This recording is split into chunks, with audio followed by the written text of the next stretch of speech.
الحمد لله رب العالمين. صلاة والسلام على سيدنا محمد وعلى آله وصحبه أجمعين. Dear brothers and sisters, Assalamu alaikum wa rahmatullahi ta'ala wa barakatuh. And welcome to Islamic Oasis Live. Brothers and sisters, today we have a very special brother, someone who well respected, someone who is in the midst of it all, a journalist from Five Pillars. We've had other brothers from Five Pillars on the show, but of course, everyone and journalists have their own perspectives, especially with what they're dealing with in today's world, with all the events taking place in the world, and the seriousness of reporting what is taking place. We have today with us Brother Robert Carter. Background of Brother Robert Carter: he's a journalist from Five Pillars, an independent news, opinion and analysis-based website which concentrates on British Muslims, British Muslim news, but also looks at the wider Islamic world. He has a lengthy experience working as a reporter with media outlets such as Press TV. Alhamdulillah, he's also a convert to Islam, which also brings us a different perspective, both in the political world, as an analyst, as a journalist, and he accepted Islam roughly about 14 years ago. So, Brother Robert, welcome to Islamic Oasis Live. Assalamu alaikum. It's a pleasure to be here. Assalamu wa rahmatullah. Brother Robert, let's start with what's happening in the UK. The Muslims in UK are very unique especially when it comes to the West. They've been very active. They've always they're very bold in how they express themselves. I think, at least from what I'm observing from the Muslims from the UK, and they're very active in many parts of the world, whether it's in many fields. So, Sheikh, tell us. And then, of course, now there's been bans of different Islamic groups. I don't know where this will go, but what's happening in the UK? Where and why do you think UK is taking the steps that they're taking? Well, let me first off start by just saying Jazakallah khair for having me on. It's a pleasure to speak to you guys. I really enjoy it, as always, to speak to brothers from other parts of the Ummah where I don't always get a chance to visit personally. So thanks for having me on. In terms of what's going on here in the UK, I mean, it's a mess. It's an absolute mess. We're living in very authoritarian times. The state is cracking down on free speech in ways which I would say is unprecedented in my lifetime. I've never heard of a time where saying certain things could get you in so much trouble. And I mean, we're talking about things which are specifically targeting Muslim thought and speech. Things like the Palestinian cause in specific right now is it's like a hot button topic just for condemning Israel for committing what's been described as a genocide in Gaza, for condemning British foreign policy, in specific their aid and military arms support to this apartheid regime in Tel Aviv, which is mass killing innocent Arab civilians, Muslim civilians in ridiculous numbers. Just for criticizing this horrific, vile regime, people are getting in serious trouble. They're getting in trouble with the law. There are weekly huge protests for the Palestinians taking place in London on practically every single weekend since October the 7th. And what we see now is significant numbers of protesters being plucked off the streets by police for holding up a placard which is branded as offensive or too controversial. A lot of the time they're branded as anti-Semitic, when in fact they're in many cases just harsh criticism of Israel that we're seeing that's getting these people in trouble. So that's one aspect of it. But secondly, the UK is quite unique because it's kind of a battleground between pro-Palestine and pro-Israel groups. There's a significant Muslim presence here, as you mentioned earlier, which is very vocal, very outspoken and very brave and passionate about their beliefs, including support of Palestine. And there's also a lot of pro-Israel groups here as well. There's a lot of right-wing groups which are Islamophobic in nature, and of course they lobby and are basically activist groups defending Israel. And so right now, with the genocide that's going on in Gaza, we have a situation where these two sides are battling it out on a kind of activism level. And of course, the UK being a strategic geopolitical ally of the Israeli regime, and of course, basically one of the European imperialist powers that actually helped to create this regime and supported this regime ever since 1948 until now, you have the establishment backing of the pro-Israel side here in this kind of in this clash.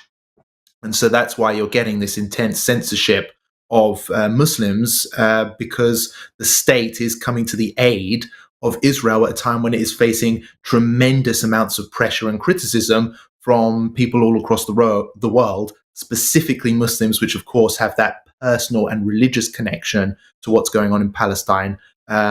So that has sort of sparked a snowball effect, which has now begun to basically attack religious Muslim groups, Muslim thinkers, and it's now becoming a case where the UK is starting to crack down on Muslims and Muslim groups because of what's going on in Palestine. So now a lot of authoritarian position making is targeting Muslim groups specifically. The most prominent example of that would be the ban on Hizb ut-Tahrir, which is, of course, it's been outlawed now in the UK. It's literally a prescribed terror group, and no one can be linked to it in any way. You can't, of course, be a member or express any kind of support for it at all, or you'd go straight to jail. And I think that the maximum sentence you'd get, 14 years. Yes, absolutely. Now, this was a very controversial decision. A lot of Muslims criticize the government on this move because they say that Hizb ut-Tahrir, whether you like them or not, they're a non-violent organization, basically, which has created some concern among Muslims as to why were they actually banned and what does this ban mean. So Hizb ut-Tahrir are a group which, for example, pushes ideas such as we need to return to a centralized Islamic authority in the Muslim world, the caliphate. Basically, we need to reestablish the caliphate. That's one of the concepts which they're known for talking about and pushing, basically, through debates, through intellectual arguments on their part. Now, with the banning of this group, many people, ordinary Muslims, are wondering, if I was to say something in support of the concept of the caliphate system, would I get thrown in jail? Because people wonder, is that why Hizb ut-Tahrir were prescribed as a terrorist group?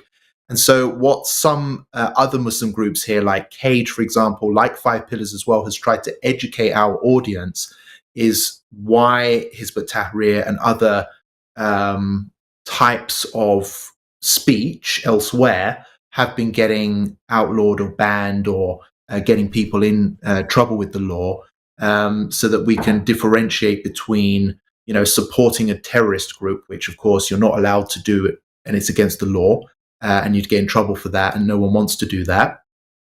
But also versus what is still allowed and what we should defend, which is key elements within Islam.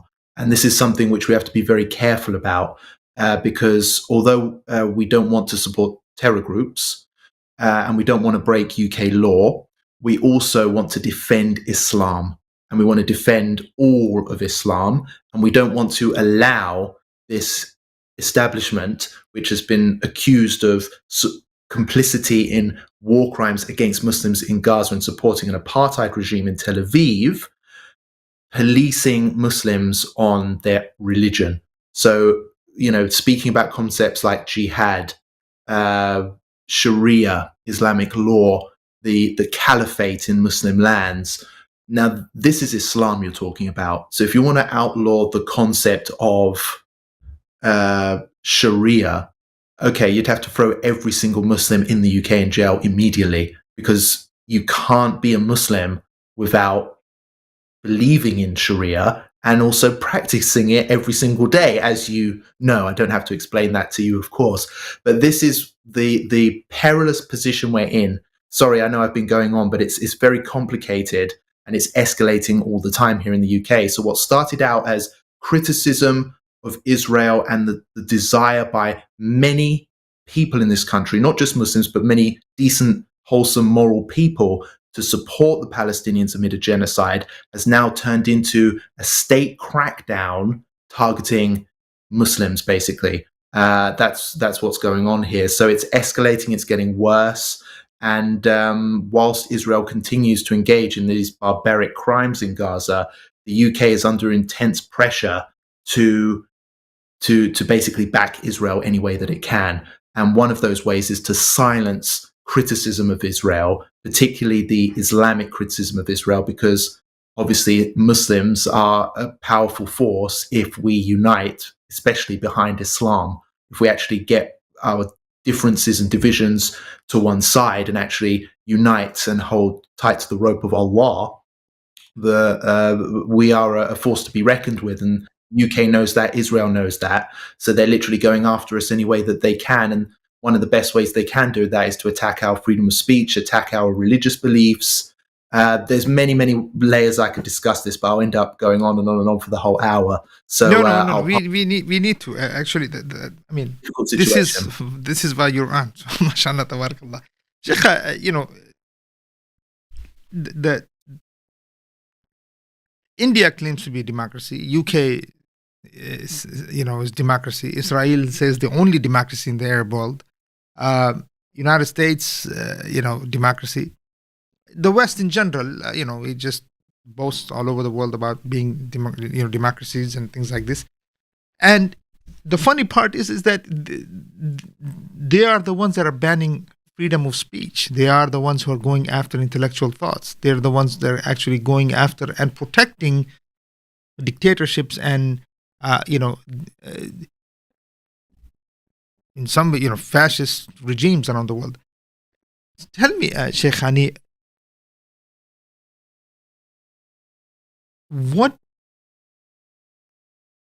look, at least in the United States yet, we don't know, where things are going. And I think, the U.S. is already, I think it's more concerned about its own population here, with what's going on with Donald Trump and what's going on with, the Democratic Republican parties. Elections are coming up in November. There could be, U.S. is, some might say, going towards a civil war, and there's a lot of discussion that's going on with what happened in, January the 6th, a couple of years ago and things like that.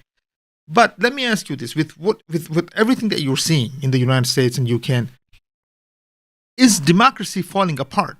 Is especially with their core ideas, which was freedom of speech? Yeah, absolutely. I wonder if democracy ever really existed, to be honest with you. I mean, since I became politically active in this country, I learned in a very short space of time that the democratic process here is basically a sham. It doesn't really exist. You have the establishment, which includes legacy media, the main two parties that we have here, Conservative and Labour Party, the royal establishment, the monarchy, and all the other state-backed institutions that make up Britain, the British establishment. They have an agenda, and that is preservation. This is it's still an empire in its thinking here. And the UK is basically still made up of a bunch of smaller countries, England, Wales, and Scotland. And we have a few overseas territories still, although they're very minor and insignificant. But we still have a military presence across the globe, including the Middle East, in the Muslim world, which is all about, stealing the resources and preserving Western hegemony over much of the world, especially the Middle East and parts of Africa and elsewhere. And so, it's if real change was to come about, which would challenge that establishment, I Because I'm believe wondering, are they that having why are they having such a tough time convincing us, right? Because look, India is saying, okay, we're not going to convince you. We're just going to wipe you out of India. We'll destroy all of your religious area, places. Let's destroy the masajid.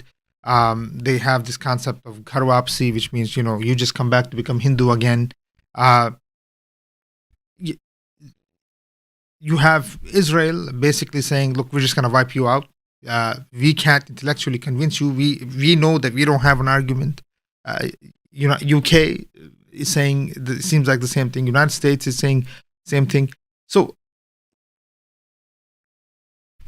but the thing, Sheikh, the Muslims. Let me ask you. You are a journalist. Obviously, you're a Muslim journalist. You're working with a Muslim channel. Do you think the Muslims realize their role? Do they realize their importance, their value? Do they understand the kind of weight that they actually have? Uh, that can change the whole situation of the world, not just even the Muslim world. Do you think that we are getting it as Muslims? I think so. It really depends. I mean, obviously, we Muslims believe in the power of Allah, but I think that a lot of Muslims have been kind of content with life in the West. We have a better quality of life here. We're quite happy, I think, many of us to just pursue our worldly gains, getting a nice house, a car, focusing on family and career. Now, however, things are starting to change. I think that because of the situation that's happening in Gaza specifically, it's mobilized Muslims in this country in a way that I haven't seen before. And that's they're literally focusing on how can we save Gaza. And the main way that they're thinking of doing that is mobilizing politically. And this is something which many Muslims in the UK probably didn't even believe in at all. There's a strong camp of Muslim thinkers which say that, basically it's haram to engage in the political process in a non-Muslim country. Your job is just to sit, maybe do some dawah, and just live, and that's about it. Just basically get on with your existence and live in peace in this non-Muslim society. If you want to, affect the world, get involved in politics, go back, do hijrah, get to Muslim lands. That's what a lot of British Muslims would actually probably believe. But now, with everything that's going on in Gaza, there's a lot of interest in activism. There's a lot of interest in punishing the opposition Labour Party, because that was historically the kind of party for Muslims and minorities here in the UK. Now that party has expressed very strong pro-Israel positions, and as the current leader is expected to become the next prime minister in a few months' time, Keir Starmer. He's basically described himself as a Zionist. So that's exactly the state of British politics as we have it. So Muslims are now engaging in a community-wide effort to punish the Labour Party politically. And they're standing many independent candidates, which we haven't seen before, widespread Muslim independent candidates, and they're all targeting key areas where they could galvanize a significant Muslim community in that constituency to vote for them, to beat Labour in those areas and to try and force a change. But I think at the same time, although there's a lot of passion and desire to cause an upset here in the UK, a political upset, I think we also have to realize that we do have limitations because we are a minority. So yeah, there is, I think, a good. It's hard to describe. There's some benefit from this crisis, and I think the main thing I've seen is that there is a revival of dawah. Like, there's really hardcore dawah activism going on here, bringing people into the fold of Islam. I think that that's a very strong tactic, which Muslims are starting to realize that we may not be able to win politically here, but we can certainly open more hearts and minds to Islam. And then in the future, who knows where that's going to lead. And I know I can tell you from experience that scares a lot of establishment people here. A lot of Islamophobes are very scared of the concept of dawah because it's working. So yeah, we have a lot of activism, a lot of political thought now, and a lot of dawah going on. So when you say da'wah, Sheikh, let me again. It seems like they don't have. Is it that you're seeing intellectually uh, they can't argue against Islam. They can't take a stand against Islam. I mean, let's say even politically, because I mean, at the end of the day,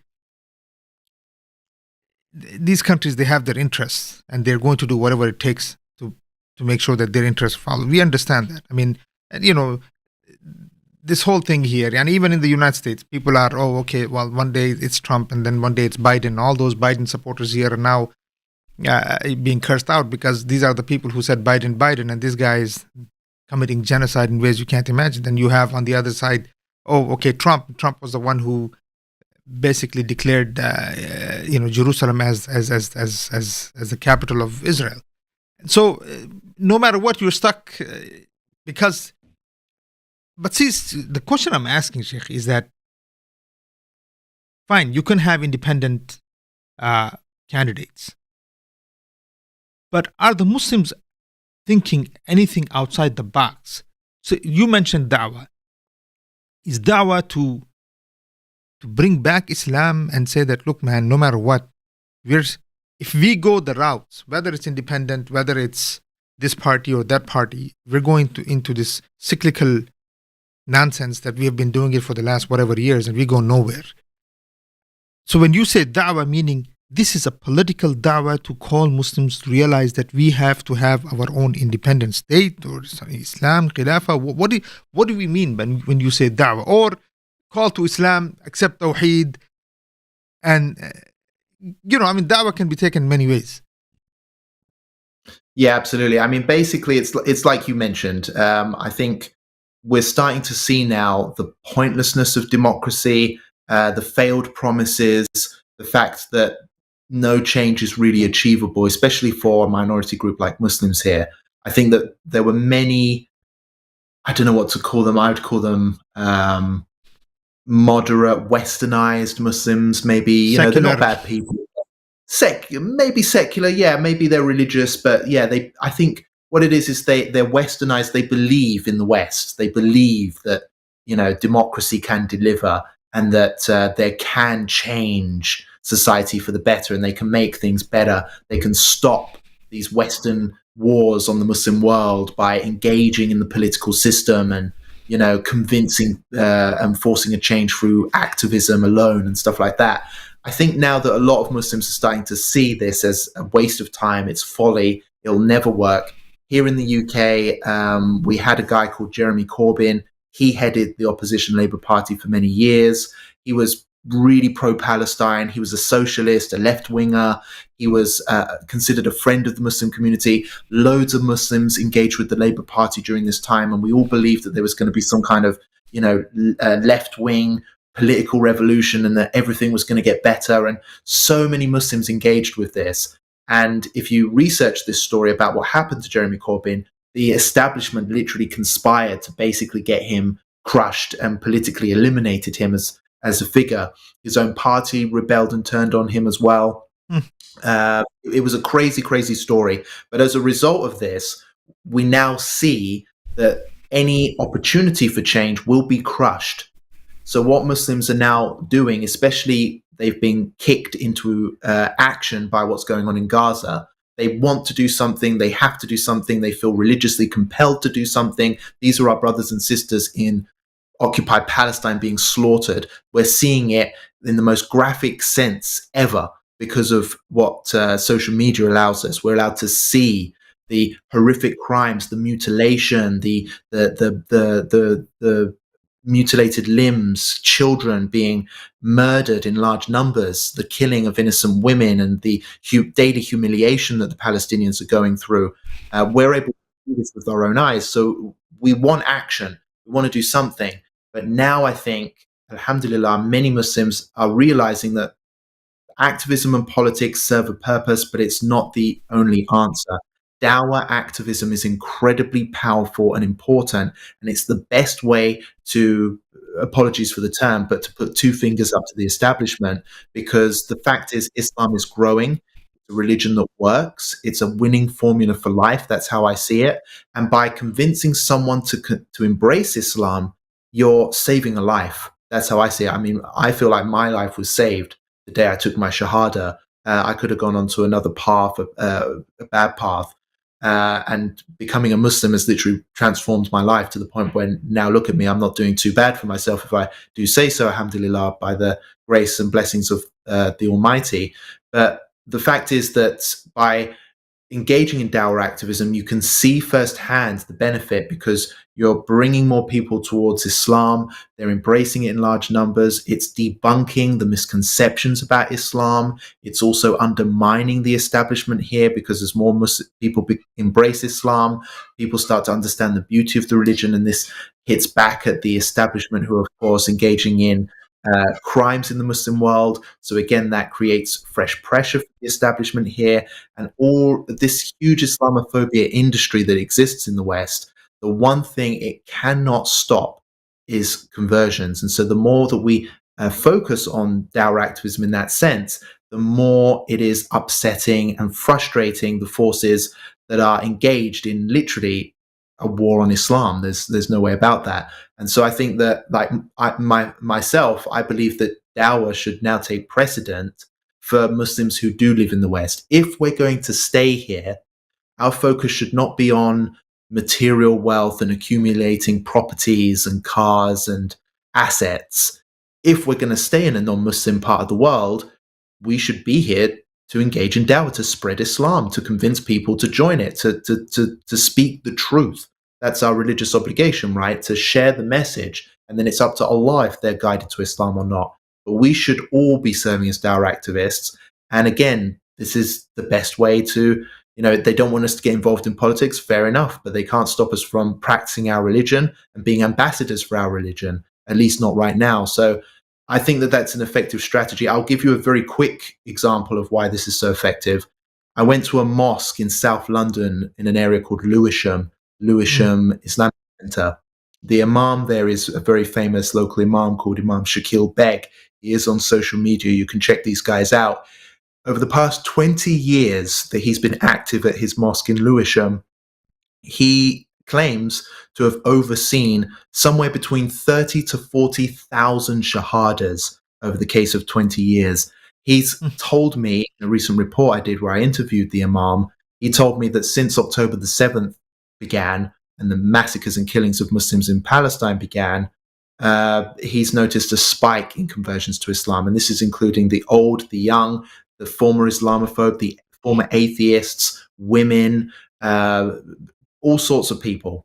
And nothing is going to scare the Islamophobes, the establishment, the pro-Israel camp more than people embracing Islam, because Islam is contrary to everything that they stand for. It's contrary to everything that they stand for. And if everyone, was to embrace Islam, inshallah, they would one day, why not? That's going to put them in a very difficult situation, because it provides that moral compass to a society which still has those issues of imperialism, colonialism, which need to be broken. And conversions to Islam might just do that. So that's a change which scares many in the West. It shouldn't do, but it does. And I think that that's a very strong tool that we have to hit back. I agree with you that Muslim, who will disagree that that we need to present Islam to mankind, and this is our job as Muslims. But there is a question, Sheikh. I mean, there's a lot of Muslims. There is growth of Islam even in the West, but the Islam that we see here, and I think even the Islam that is being forced in the West in general and throughout the world,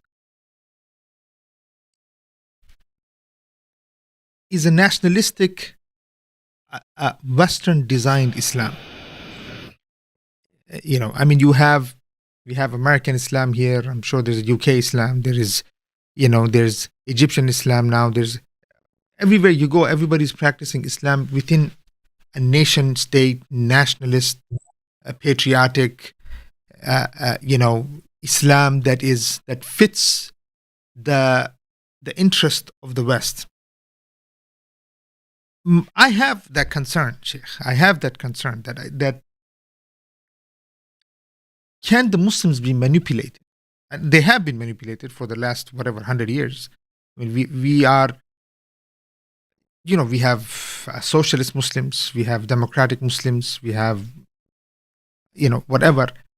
We have secular Muslims. I don't know what that term even means, but the contradictions are beyond belief. But so what I'm asking you is, when you say that there needs to be conversions, and there are, alhamdulillah, Islam is growing, do you fear that, the ban on real Islam that brings about real change will create a whole different type of Islam that is trying to fit in the Western culture? Because the idea of hubb dunya wa karahiyat al-maut, the idea that you're the loving of the dunya and hatred of death, the wanting so much comfort constantly, wanting to live in comfort, not challenging the status quo, because Islam is all about that.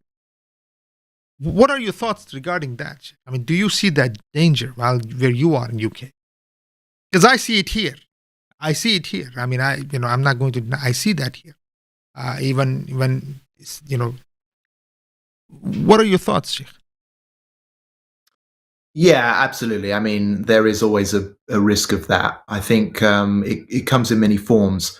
In France, for example, there's actually an establishment push to create what they've described as a French version of Islam, and that's because of the extremist secular identity that France has, and the fact that there is a huge Muslim population there. I think it's the largest concentration of Muslims in Europe, and there have been political issues there.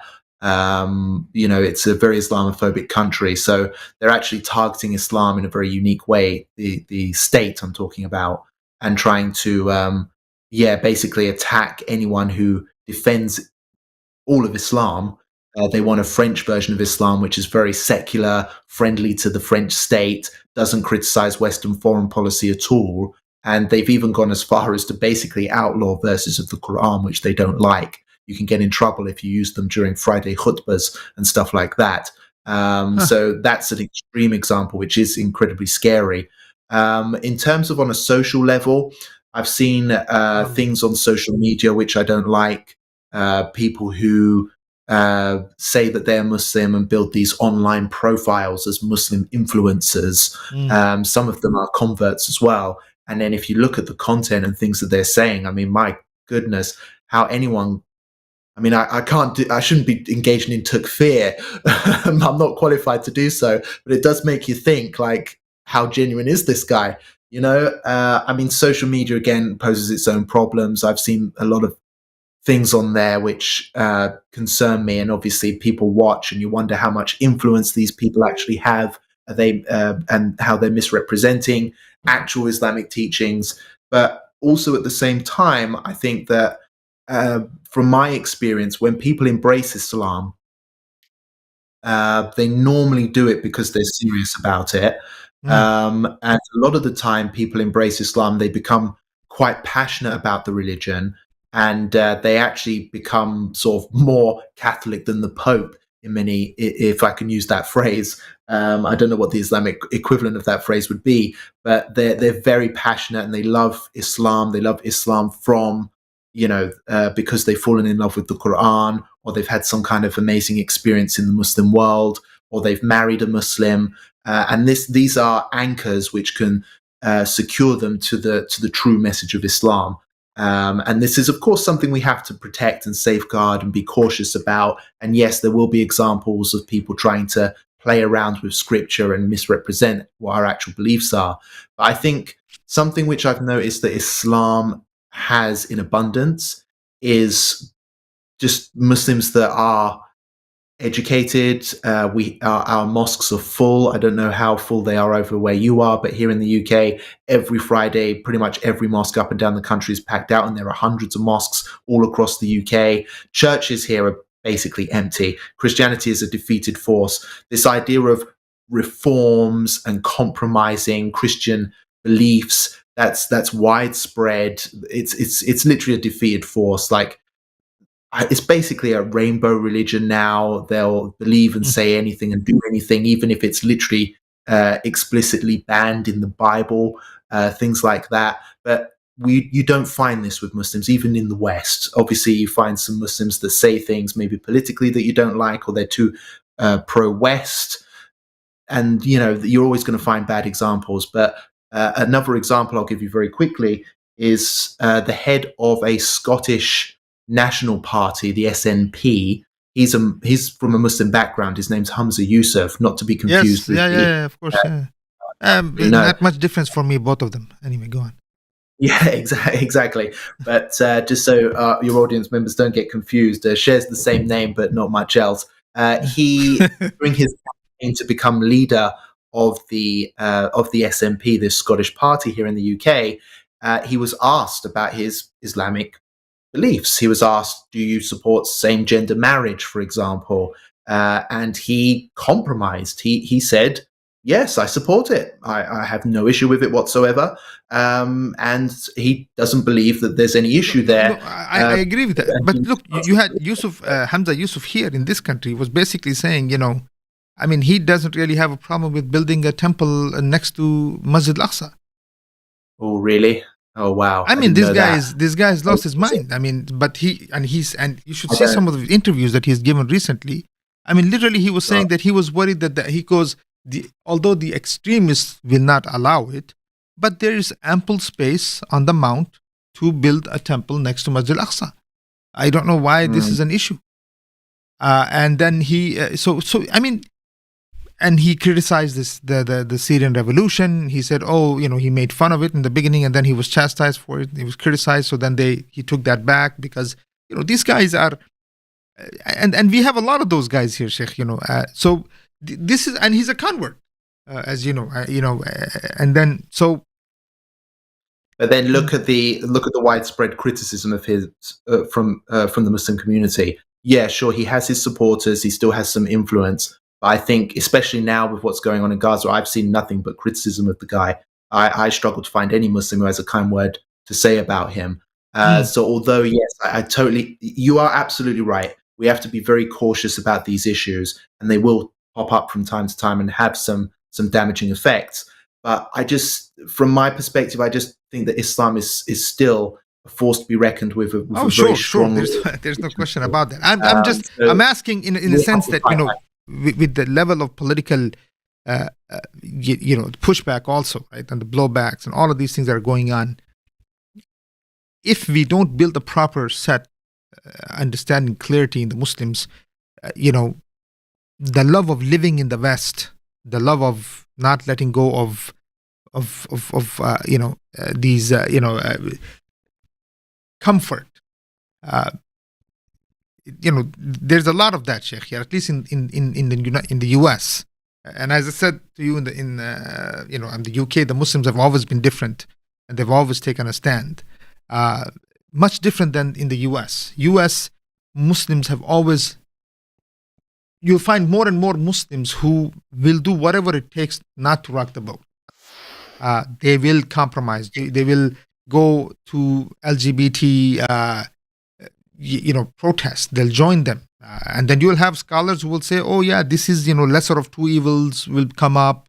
We have to have their support, and we don't support what they do, but they have the right as far as, civil rights and things like that. And then they'll mix that up with things, and then they'll try to sugarcoat things. So that's what, I just want to bring that up because you don't want a situation, Sheikh, where you have, for instance, in this country, at least in the US, you have Jews who are only Jews with their names. That's it. There's nothing else Jewish about them other than their name. And my concern here, at least in the US, is that it could get there where you have Muslims only by name and everything else about them is just kufr. And I am concerned about my own family, for instance, right? Okay, what happens to my children or their children? in the future, 100 years from now? Will they be Muslim in this country? And I have a tough time answering that, saying, so that dawah is important, but, you became Muslim, what, 14 years ago? Yes, something like that. Yes, I was about 16, 17 at the time. I'm about 31, 32 now, I think. I don't keep track MashaAllah. of it, but yeah, quite a time ago. What brought the change in you, Sheikh?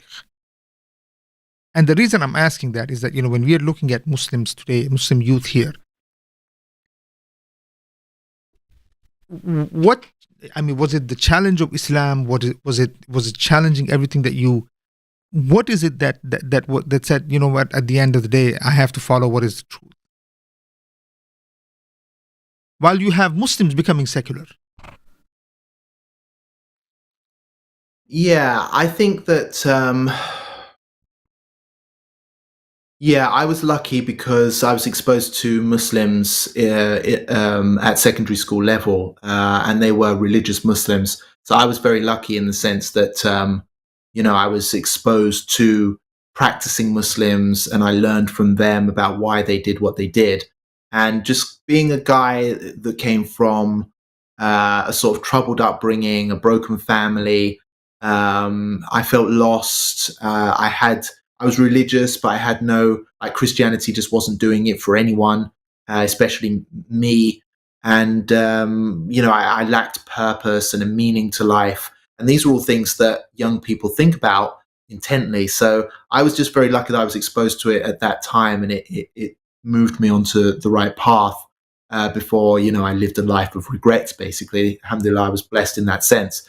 In terms of, obviously, I think it's even prophesized, isn't it, that a time will come where Muslims will be, the ummah will be large, but the quality of Muslims in the ummah will be very, very poor. So there's ultimately nothing we can really do if those are the directions that we're heading in.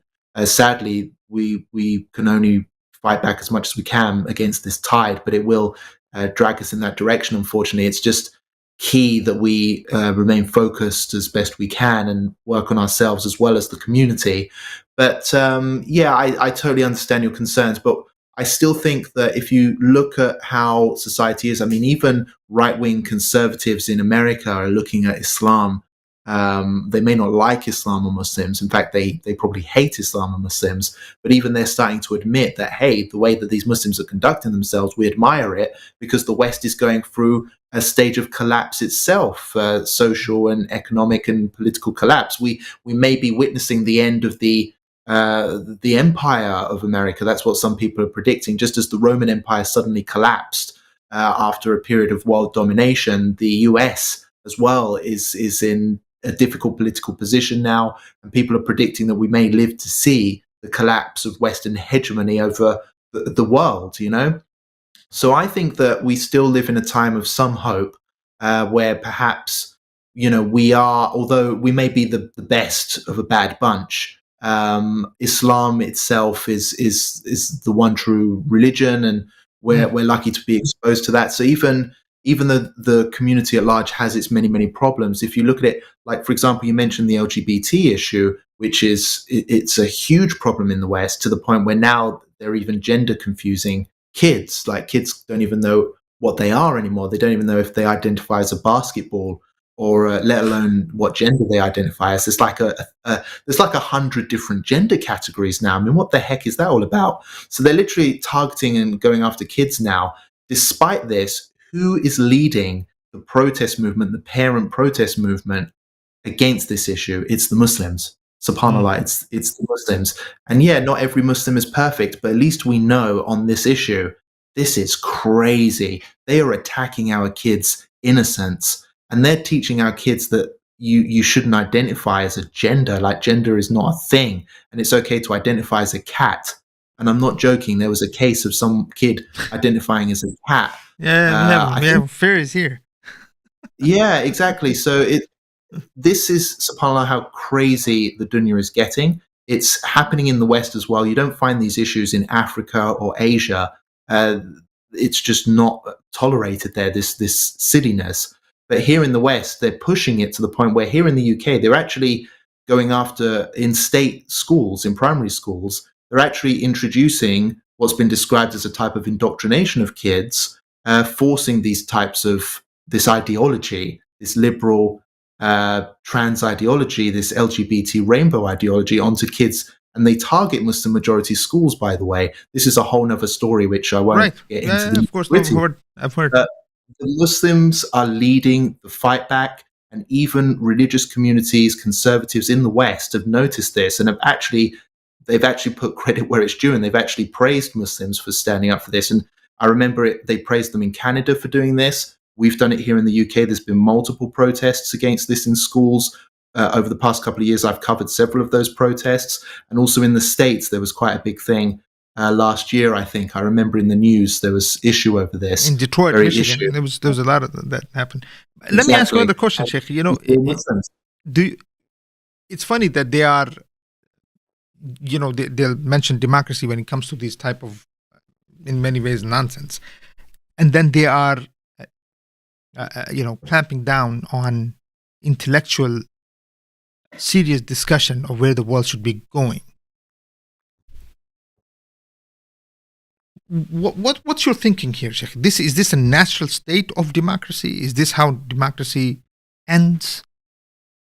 Because the focus of democracy on instinctual, desires of human beings, and it doesn't know how to convince the human mind. So at one point it just collapses.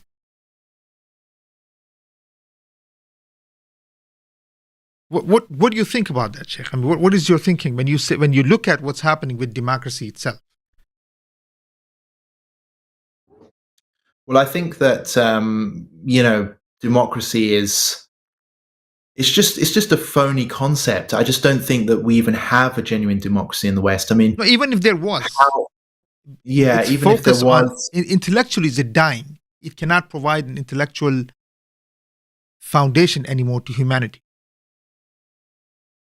Yeah, maybe. But I think that's a very interesting point. I haven't thought about it that extensively. I've reached a point in my life where I've just kind of given up on the idea of democracy because I just don't think we really have it. So, I mean, it's like all of these ideologies. There are people who believe that communism, if implemented correctly, would work. And that's what happens whenever you criticize or meet a communist and you highlight this issue. How comes Russia, the USSR collapsed? How comes the Cuban economy has basically not done so well? What about China? China had to basically become a type of capitalist country in order to work. And now it's doing very, very well economically. How can you explain that? And they go, well, communism was never implemented properly. That's their explanation for it. And I think the same they'll say, the supporters of democracy will say about democracy is that it hasn't been implemented correctly. But I mean, it's been around for a very long time. All throughout human history, democracies come in many forms. The Romans had a type of democracy. The Greeks had a type of democracy. And if you look at it, there was always flaws. So this idea, the problem I have, okay, you can believe in whatever concept you like. I believe in Islam and I'm happy with that. The West can have democracy. The East can have whatever else, a single man at the top, a communist, whatever. But when you try to tell me that your way is the best way and that anyone who doesn't believe in it is wrong, and when you try to force people from other parts of the world to engage in your system of governance through violence, through warfare, through occupation, which is exactly what the West has been doing to the Muslim world ever since World War I times and prior to that, when they brought an end to the Islamic Caliphate system in the Middle East, in the Muslim world, that's when I have a serious problem with it, because democracy just does not work in the Muslim world. We've seen it time and again. There's basically no country in the Muslim world, which I suppose Malaysia, whatever, might be a better example of that. But I mean, if you just look at the Middle East, democracy just isn't working, and it's been forced on the people brutally, really brutally. And I think that if given the option, most people in the region would vote to end democracy. And I'd really be interested to see how many people of the region, if given freedom from all of these Western-backed tyrants and monarchies and dictatorships that have been imposed on them without their say-so, where would they go? I think that most of them would choose to fall back on Islam. That's what we've seen. I mean, there was a situation in Egypt where the Egyptians voted for the Muslim Brotherhood. They had to put an end to that. There was a coup, a Western-backed coup, to remove that because, again, people were turning to Islam. Sure, they were voting it in using a type of democracy, but in the long run, if the Middle East was left alone and it didn't have all of these Western or other powers interfering all the time, where would it go? I think eventually, after a period of time, people would just fall back on Islam. They'd want one guy ruling, like a kind of caliph or an emir or something like that. And as long as they were a just, pious person who could rule justly, they'd be content with that. They wouldn't want to engage in the Western-style democracy that we have because it's full of flaws and it's just not natural for the region. The people aren't used to it. But unfortunately, we live in an age now where democracy is forced on us, and it's not about giving rights, freedom, free speech, all that type of stuff. It's just about enforcing the West's worldview onto people of the Middle East and elsewhere so that they can steal the resources. So we criticize it and we hit back and we focus on Islam in our own time. But yeah, let's make no mistake that democracy is definitely flawed. There's many issues with it. And I think that I'm very close to the mindset of some Muslim thinkers where I just don't engage in democracy that much right now. I just don't see a point in it. It's phony, it's fake, and it's set up to people to lose, so why would I waste my time with it? Sheikh, question: did you see the interview that Tucker did with Putin? I don't know if you saw that or not. I saw some of it. I haven't actually watched all of it through, but I have seen some highlights from it. Yes. So I guess what the question I have, even if you didn't see it, I mean, is one of the questions that was asked to Tucker in the Middle East. I think he was in UAE. They asked him. They said, how come you were not tough enough on Putin regarding censorship? How come you were not tough enough regarding his assassinations and the kind of things that he's engaged in Ukraine and genocide, this and that and the other. He said, well, which leader today in the world is not engaged in what you're accusing Putin of doing? Which was very interesting for me to hear from somebody like, Tucker, who's something. I mean, he's the American that as American can be, but you're a journalist. What is when you think of censorship right now in the West? I mean, what do you think is happening in the press? How is press manipulated? What are you seeing? Because one of the answers he gave, he said, "Look, I've been working in this field for the last 25 some years, and everyone knows that what censorship means in the West. So let's not even go there." But you're a journalist. What does it mean, censorship? And what are your experiences, if any? Censorship is widespread. I mean, again, we were talking about democracy as even a genuine. The media, the idea that we have a free press that actually, is out to challenge people in power and to bring the truth to the masses. I think that that's phony as well. I mean, the mainstream legacy media is under so much pressure and heat right now because people are sick and tired of their lies and manipulation.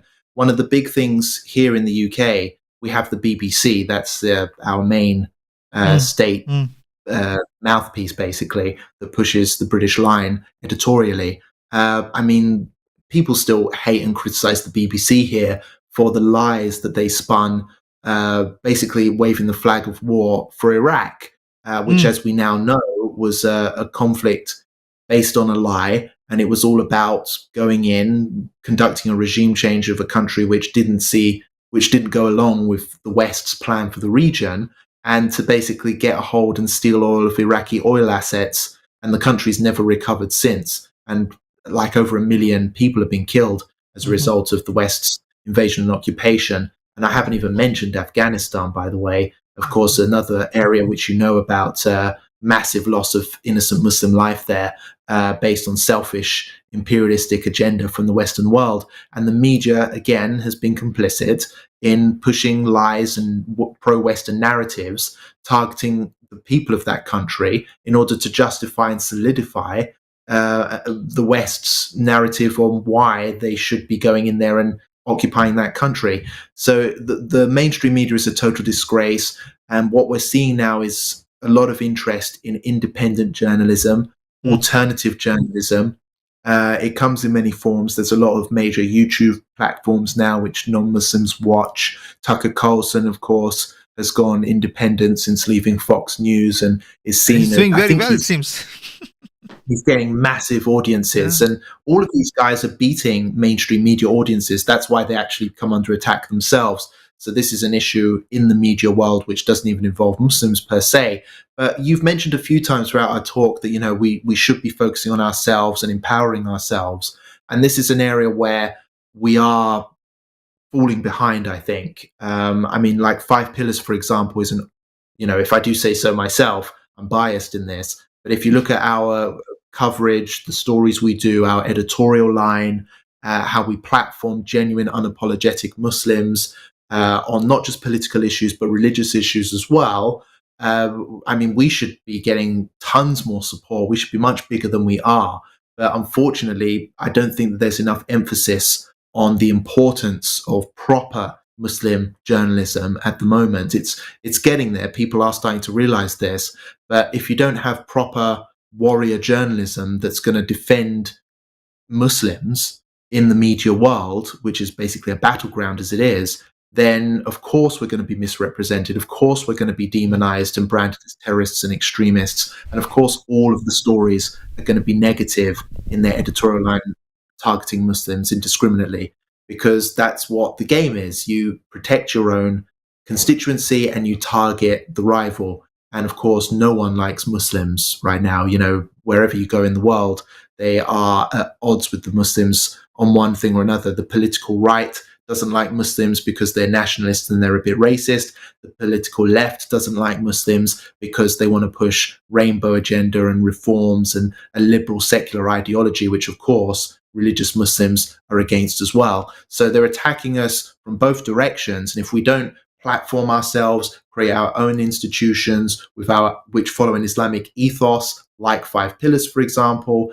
then we are going to fall behind. So we need to really start thinking about ourselves. We need a Malcolm X style thinking when it comes to protecting ourselves and empowering ourselves, because if we don't empower ourselves, no one else is going to do it. No one else is going to do it. The Western governments are not going to do it, and we've seen that time and again. So we have to empower ourselves, feed ourselves, invest in ourselves, and basically that's the only way we're going to become a stronger force to be reckoned with. Sheikh, you've been to Jazakallah khair for that. I mean, you've been to Iraq, you've been to Lebanon, you've been to Yemen, you've been to Turkey. I know you guys are trying to get into even Gaza now, and I think you guys are in India, but you're facing different circumstances there. What is it like? I mean, what is it like reporting from there, akhi? And what is the difference that you see as far as the value of and quality of journalism in these areas when you're on the ground? Obviously, it's very different because, I mean, the issues we have here just don't compare to the issues that people in, say, Gaza face or people in Iraq face, because those guys go through serious hardships. I mean, it's literally life or death for these guys. And, I mean, the Palestinians are engaged in a jihad, basically, just to remain on the land. And I'm not talking about fighting or anything like that. I'm just talking about staying in their house and not being forced out into the diaspora, just staying in Gaza whilst you're being ethnically cleansed. I'm not talking about fighting. I'm just talking about Palestinians staying on the land, not selling up, not being forced out, not backing down through settler intimidation and bully boy tactics, which includes basically killing them, as settlers do, we know. Just staying on the land and refusing to leave despite these war crimes and the pressure from the Israeli regime. that in itself is a powerful act of resistance and bravery that these guys are putting up with, and we don't have to deal with these issues here. We don't see our kids getting blown to pieces on a regular basis at all. You know, there is Islamophobia which we deal with, but it's nowhere near on that level. So when you go to these countries and report there, it's incredibly eye-opening. It's hard to digest. It can be traumatic. Visiting Iraq was really an eye opener because I went way after the war had basically happened, but the country has still failed to get over it. I mean, it's devastated. That you cannot understate the damage that this occupation has done. It destroyed the very fabric of that society to the point where it still doesn't have a proper functioning state. You know, like so many people in the country rely on local religious leadership, setting up schools, orphanages, hospitals through their own finances. You were in Baghdad. Where were you in Iraq? Baghdad and Fallujah. Where did you go? I was all over. I was in Baghdad. I did go to the southern areas, like the Shia areas as well. And I managed to go to some areas close to Anbar, but not so much on two separate occasions. So it was literally a mix. I got to see most of Iraq, not the Kurdish areas so much, but I think the times I went, Daesh was actually still still active. So again, I was limited in where I could go, unfortunately. But who knows? Inshallah, it would be nice to go to Mosul, for example, now and see the situation there. We'll have to see how that goes. But yeah, the entire country is in a bad way, and it's not just the war itself, but corruption by the ruling government there now, and you know, it's a country which relies on what Tehran tells it to do or what Washington tells it to do. It's not even a proper centralized, strong government anymore, and that's the sad thing. I think if you actually love the Iraqis themselves, they're just stuck in a you know, what people describe as a country which literally has no right to self-determination. Basically, it literally has to do what it's told because all these bigger powers are in there playing games and manipulating the system in their favor. So the Iraqi people ultimately lose out every time. And it's just upsetting. I think generally the state of the Arabs in general is very, very sad. If you look at the history that they've had, this great, powerful, the golden age of Islam, and how the Arabs exploded out of the Arabian Peninsula and brought this beautiful, amazing life, Islam, to the world and spread it from India all the way over to Spain, and all of the science and the literature and the thinking that came out of this, and how the world benefited from that. To see how the Arabs are now, humiliated daily, ruled by greedy, corrupt tyrants which are Western backed and installed. I mean, if you look at the state of Saudi Arabia now and the direction they're going in, I mean, these reforms, it's like I fear the future. Last question. Where we're going there. Last question here, because we're about to start after school program, but I can understand being banned in India, but banned in Pakistan is very interesting. Why banned in Pakistan, Sheikh? I mean, a Muslim, they don't want something like 5 pillars in Pakistan? Not that. We actually had a huge readership over there, a lot of supporters. And I mean, here, the British Pakistani community is extensive and they love and support us wholeheartedly. We criticized, and this was obviously before my time, I think we wrote stories on the intelligence services there in Pakistan. Of course, we would have written and critiqued certain political groups. The army and Pakistan. ISI. Yeah, yes, exactly. And obviously that would have been what led to the banning. We obviously had the opportunity not to do that and to basically keep 5 pillars going, but stay silent on these issues. But the way it was described to me by my colleagues is that we felt that the Pakistani people can't speak up about these issues because they'll get thrown in jail or worse. So we where we are safe in the UK, we have an obligation to speak about these issues, which we did. And obviously, we faced the consequences of that. But ultimately, we answer to our readership, we answer to the community. We're not state-backed, and that gives us the freedom to speak up about anything we want, including injustice within the Muslim world itself by so-called Muslim rulers. So we talk about all countries when necessary. We talk about Turkey when we need to. We praise where it's due, and we criticize as well where it's due. We're proper journalists. We do proper journalism at Five Pillars. And even if that means we have to critique some aspects of the Muslim world, we do it. We follow Islamic ethics as much as we possibly can. We even have a Shura Council of Scholars which advise us on religious issues. We literally won't compromise on Islam, but other than that, we're willing to critique and do what's right as journalists. MashaAllah, Sheikh. Jazakallah khair. We actually need so much more, Sheikh. And I hope you guys start something like that in US here, because it's really something like that with that kind of quality is needed here also, really. And I think it will really open the eyes of many people. And I think you'll find there's a lot of support for journalism, the kind of journalism you guys are doing. So Allah, Jazakallah khair, Sheikh. Hopefully this will not be the last time. We're going to be bringing you back in because I think just how active the Muslim world right now is, and with all the different events taking place, both political and otherwise, there's a lot going on. And so we are in need for brothers like you to come and educate us on what is actually happening so that we can understand the politics and so we can make the right decisions and understand them and see.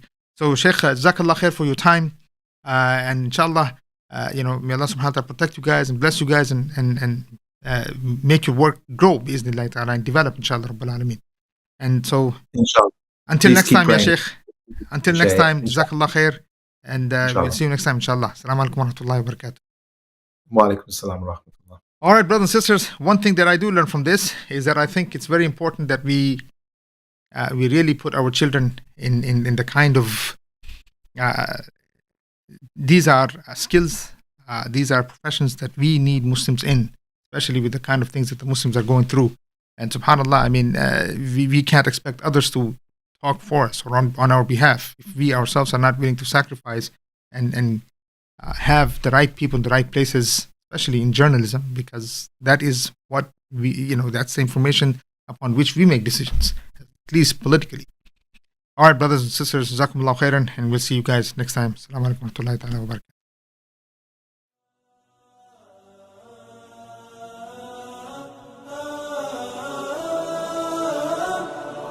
لا لن يطول الظلام ديننا لن يضام نحن جيل همام نحن فينا عمر لا لا لا لن يطول الظلام ديننا لن يضام نحن جيل همام نحن فينا عمر صبح بدا نور ظهر نجم وشمس وقمر ألقى على الدنيا الدرر هذا عمر هذا عمر كل البرايا تنتظر أيامه البيض الغرر كي تستفيد من العبر هذا عمر هذا عمر لا لن تدوم الجراح بل سيأتي الصباح نحن أهل الكفاح نحن فينا عمر لا لا لن تدوم الجراح بل سيأتي الصباح